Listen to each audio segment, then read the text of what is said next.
Masyarakat internasional tidak bisa menerima langkah PBB yang hanya memberikan teguran yang bersifat biasa terhadap Israel.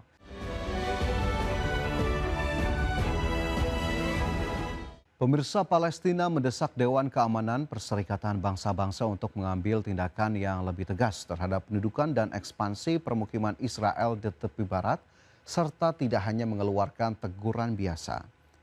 Saat berbicara dalam sidang tingkat tinggi Dewan Keamanan PBB, Duta Besar Palestina untuk PBB Riyad Mansur mengatakan, masyarakat internasional tidak bisa menerima langkah PBB yang hanya memberikan teguran yang bersifat biasa terhadap Israel. Mansur menambahkan Israel berupaya merebut sebanyak mungkin wilayah Palestina dengan jumlah penduduk Palestina yang semakin berkurang. Mansur juga memperingatkan aneksasi wilayah tepi barat telah berlangsung. Karena itu Mansur mendesak Dewan Keamanan PBB untuk menggunakan seluruh instrumen yang dimilikinya dalam menegakkan hukum internasional. The reality is that one state is illegally occupying the land of the other state.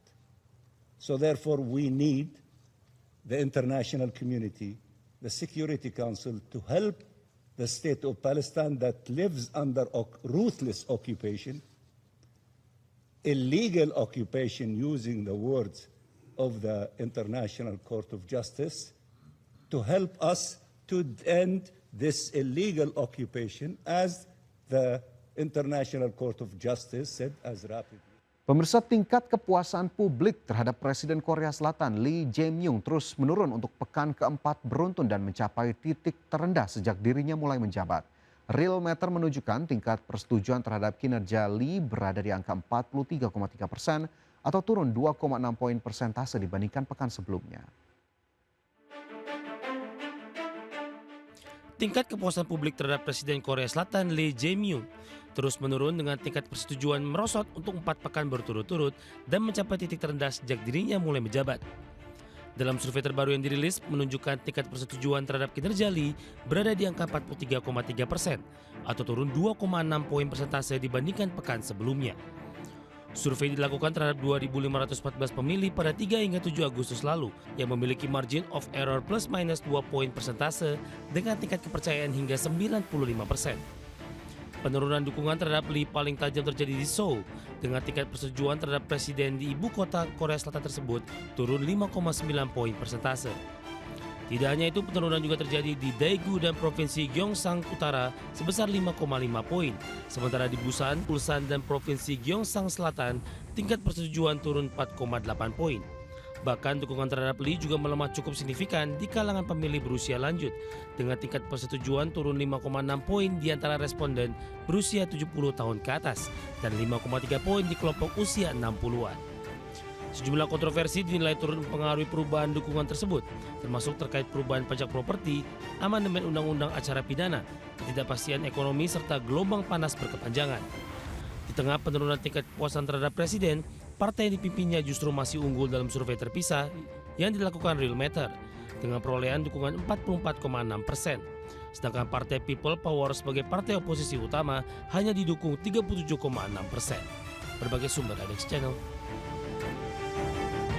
Presiden Prabowo Subianto berencana untuk mengalihkan sebagian keuntungan BPI Danantara untuk mendukung APBN dan difungsikan sebagai cadangan di kas negara. Rencana tersebut diakui menjadi salah satu bentuk kontribusi Danantara terhadap fiskal negara. Presiden Prabowo Subianto berencana untuk mengalihkan sebagian keuntungan BPI Danantara untuk mendukung anggaran pendapatan dan belanja negara. Keuntungan tersebut akan difungsikan sebagai cadangan di kas negara. Menurut Menteri Keuangan Purbaya Yudi Sadewa, wacana pengalihan dana tersebut saat ini masih sebatas ide.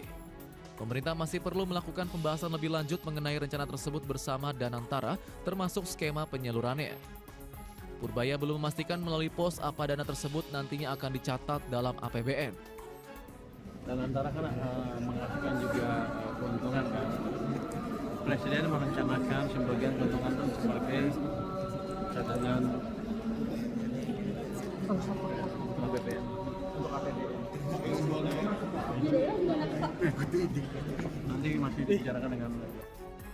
Rencana tersebut diakui menjadi salah satu bentuk kontribusi Danantara terhadap fiskal negara.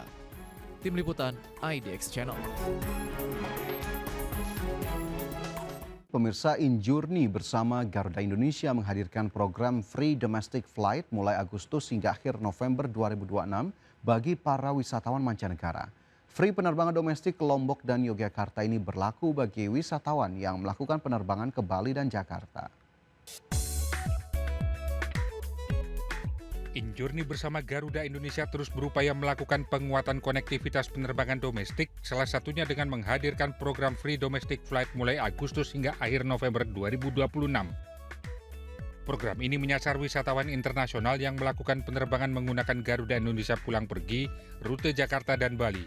Nantinya para pelancong asing tersebut akan dapat penerbangan gratis menuju Yogyakarta dan juga Lombok. Senior Vice President Corporate Secretary PT Aviasi Pariwisata Indonesia, Yudhistira Setiawan mengatakan, selain dapat meningkatkan jumlah kunjungan wisatawan, program Free Domestic Flight ini juga diharapkan dapat menciptakan efek ekonomi yang lebih luas bagi masyarakat, khususnya di wilayah Yogyakarta dan juga Lombok. Kami di Injourney berharap ini akan menjadi satu seamless experience ketika nanti wisatawan asing datang ke Indonesia akan menggunakan maskapai kebanggaan Indonesia di Garuda, lalu kemudian sampai atau tiba di bandara yang dikelola oleh Injourney, kemudian mereka akan bepergian ke destinasi yang dikelola oleh Injourney, menginap di hotel atau akomodasi yang menjadi aset Injourney, dan juga mereka akan berbelanja spending ke retail-retail yang dikelola Injourney. Harapannya untuk dapat menciptakan efek ekonomi yang lebih luas bagi masyarakat di destinasi-destinasi wisata yang mereka berkunjung. Yudhistira menambahkan, wisatawan mancanegara tidak lagi dapat dipandang sebagai pelancong saja, namun juga harus diberikan ekosistem perjalanan yang baik, tempat tinggal yang nyaman, agar wisatawan mancanegara dapat menikmati pariwisata lebih lama dan berdampak pada ekonomi yang luas. Jakarta, Riki Anwardi, IDX Channel. Selanjutnya pemirsa, Kementerian Dalam Negeri dan Kementerian Kesehatan meluncurkan layanan digitalisasi akta kelahiran digital melalui integrasi platform Satu Sehat dengan Sistem Informasi Administrasi Kependudukan atau SIAK.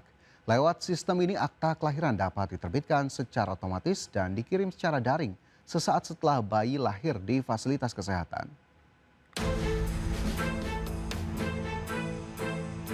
Kementerian Dalam Negeri dan Kementerian Kesehatan resmi meluncurkan layanan digitalisasi akte kelahiran digital melalui integrasi platform Satu Sehat dengan Sistem Informasi Administrasi Kependudukan atau SIAK. Melalui sistem ini, akte kelahiran dapat diterbitkan secara otomatis dan dikirim secara daring sesaat setelah bayi lahir di fasilitas kesehatan di berbagai wilayah.